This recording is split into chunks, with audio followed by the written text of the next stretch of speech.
Hello everybody, welcome back to the channel. So today we are continuing the Read Aloud series where I read aloud Life and Death Twilight Reimagined by Stephenie Meyer. And the day that I'm recording this again is December 16th. And I'm going to be continuing today with chapter 21, which is called Phone Call. And I'm going to see just how much I can push it until I finish this damn book, because I just want to get to the epilogue already. But before we begin the reading, I just have to make the quick disclaimer that I do not own any of the text being presented here, nor am I trying to present any of the text as my own. This is all simply a read aloud that I'm doing on the channel for entertainment purposes, and it's all in fair use. And once again, Life and Death is owned by Stephenie Meyer, and this is chapter 21, Phone Call.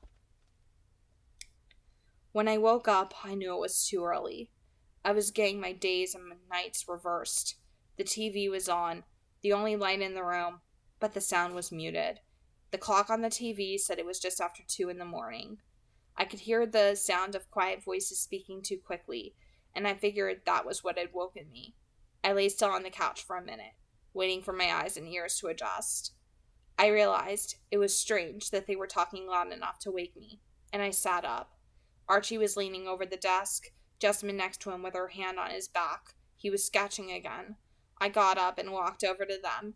Neither of them looked up, too engrossed in Archie's work. I went around to Archie's other side to see. He saw something else, I said quietly to Jessamine. Something's brought the tracker back to the room with the VCR, but it's light now, she answered. I watched as Archie drew a square room with dark beams across its low ceiling. The walls were paneled in wood, a little too dark and out of date. The floor had a dark carpet with a pattern in it. There was a large window against the south wall, and an opening through the west wall led to the living room. One side of the entrance was stone, a large tan stone fireplace that was open to both rooms. The focus of the room from this perspective, the TV and VCR balanced on a two small wooden stand, were in the southwest corner of the room. An old sectional sofa curved around in front of the TV, a round coffee table in front of it. The phone goes there, I whispered, pointing. They both stared at me. That's my mom's house. Archie was across the room, phone in hand, dialing. I stared at the faithful rendering of my family room. Uncharacteristically, Jessamine slid closer to me. She lightly touched my hand, her hand to my shoulder, and the physical contact seemed to make her calming influence stronger. The pain stayed dull, unfocused. Archie's lips blurred. He was talking so fast. His voice was just a low buzzing impossible to understand. Beau, he said. I looked at him numbly. Beau, Edith is coming. She and Eleanor and Corinne are going to take you somewhere, hide you for a while. Edith is coming? Yes, she's catching the first flight out of Seattle. We'll meet her at the airport and you'll leave with her. But my mom! She came here for my mom, Archie! Even with Jessamine touching me, I could feel the panic seizing up my chest. Jess and I will stay till she's safe. We can't win, Archie. You can't guard everyone I know forever. Don't you see what she's doing? She's not even tracking me. She'll find someone. She'll hurt someone I love. Archie, I can't.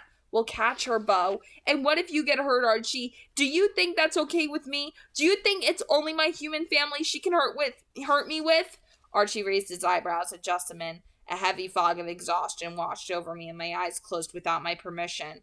I struggled against the fog, knowing what was happening. I forced my eyes open and stepped away from Jessamine's hand. I don't need sleep, I snapped. I went back to the bedroom, slamming the door behind me. Archie didn't follow me, the way I half expected him to. Maybe he could see what his reception would be. For almost 4 hours, I sat on the floor and stared at the wall, my hands clenched into fists. My mind went around in circles, trying to come up with some way out of this nightmare. I couldn't see any escape, just one possible end. The only question was how many other people would get hurt before I reached it. The only hope I had left was knowing that I would see Edith soon. Maybe if I could see her face again, I would be able to see a solution too. Things were always clearer when we were together. When the phone rang, I went back to the front room, a little ashamed of my behavior. I hoped I hadn't offended anyone. I hoped they realized that I was nothing but grateful for the sacrifices they were making for me. Archie was talking at high speed into the phone again. I looked around, but Jessamine was gone. The clock said it was 5:30 in the morning. They're just boarding their plane, Archie told me. They'll land at 9:45. Just a few more hours to keep myself together till she was here. Where's Jessamine? She went to check out. You aren't staying here? No, we're relocating closer to your mother's house. I felt like I wanted to throw up, but then the phone rang again. Archie looked at the number and then held it out to me. I yanked it from his hand. Mom? Bo? Bo? It was my mom's voice, that familiar tone I'd heard 1,000 times in my childhood. Anytime I'd gotten too close to the edge of the sidewalk or strayed out of sight in a crowded place, it was the sound of panic. Calm down, Mom, I said in my most soothing voice, walking slowly away from Archie back to the bedroom. I wasn't sure if I could lie convincingly with him watching. Everything is fine, okay? Just give me a minute and I'll explain everything, I promise. I paused, surprised that she hadn't interrupted me yet. Mom? Be very careful not to say anything until I tell you to. The voice I heard was as unfamiliar as it was unexpected. It was a woman's voice, but not my mom's. It was a soft alto voice, a very pleasant, generic voice, the kind of voice that you heard in the background of luxury car commercials. She spoke quickly. Now, I don't need to hurt your mother, so please do exactly as I say and she'll be fine. She paused for a minute while I hesitated in mute horror. That's very good, she congratulated. Now repeat after me and do try to sound natural. Please say, No, Mom, stay where you are. No, Mom, stay where you are. My voice was barely more than a whisper. I can see this is going to be difficult. The voice was amused, still light and friendly. Why don't you walk into another room now so your face doesn't ruin everything? There's no reason for your mother to suffer. As you're walking away, say, Mom, please listen to me.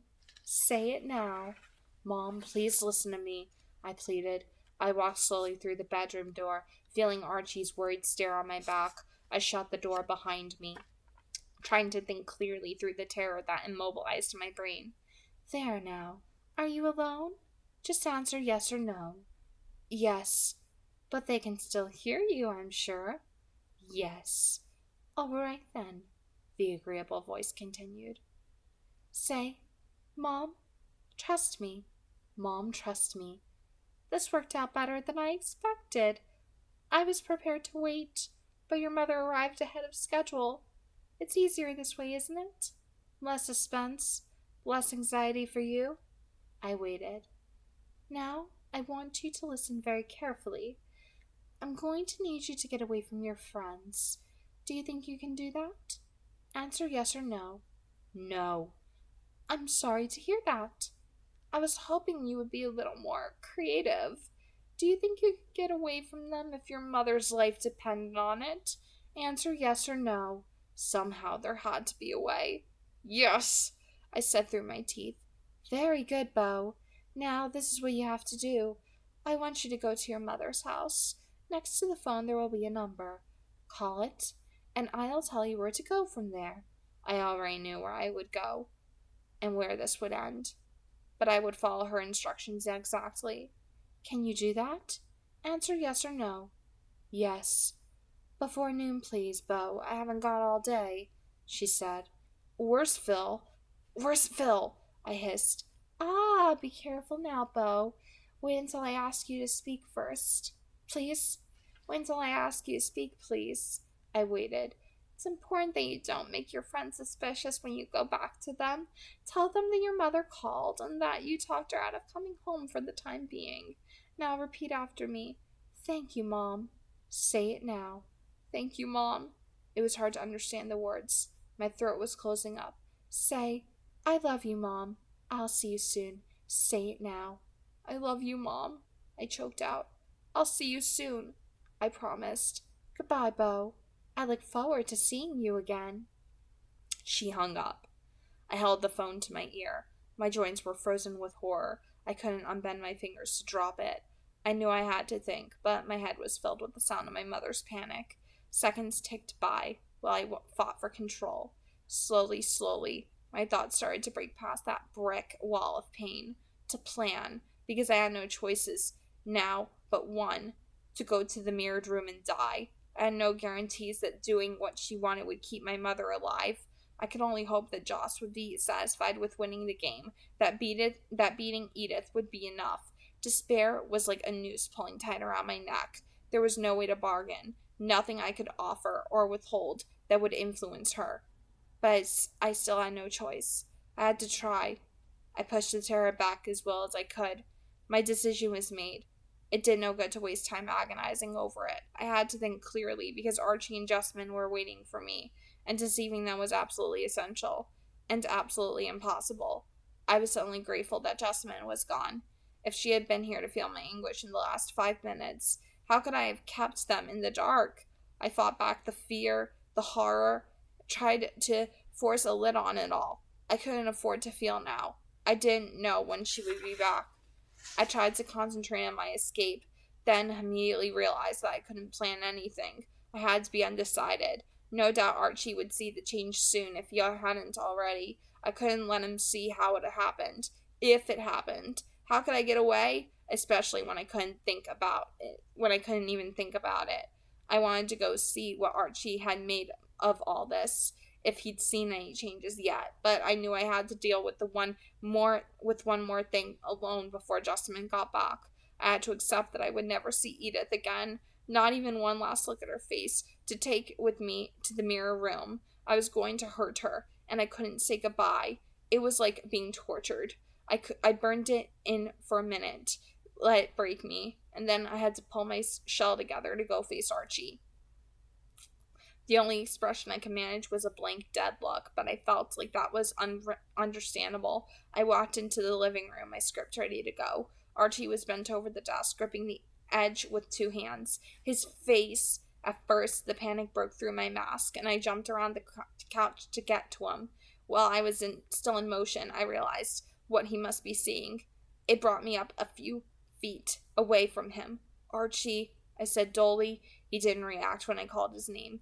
His head rocked slowly from side to side. His expression brought the panic back again. Maybe this wasn't about me. Maybe he was watching my mother.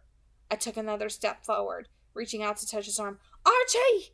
Jessamine's voice whipped from the door, and then she was right behind Archie, her hands curling over his, loosening their from their grip on the table. Across the room, the door swung shut with a low click. "What is it?" she demanded. "What did you say?" He turned his empty face away from me, looking blindly into Jessamine's eyes. "Bo," he said, "I'm right here." His head twisted. His eyes locked on mine, their expression still blank.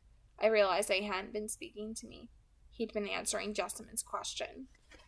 Okay, so obviously Phone Call was written out quite differently than how it was in the book. Like, it bled right into Jessamine watching Archie having that vision of Bo dying in the ballet studio for obvious reasoning. Like, I like that sequence of events got placed here as opposed into the next chapter. Like, that was actually a very good change on Stephenie Meyer's part to include that there. So that was something that I actually really, really liked. And overall, like, this chapter, it was pretty much more or less the same as how it was in the first Twilight, but with only a few subtle changes. So my reaction to it isn't even really that much different, other than the fact that Bo, he's holding himself together a lot better than Bella managed to, I would say, in the first book. Because with Bella, she was a lot more hysterical over things with Edward, I would want to say.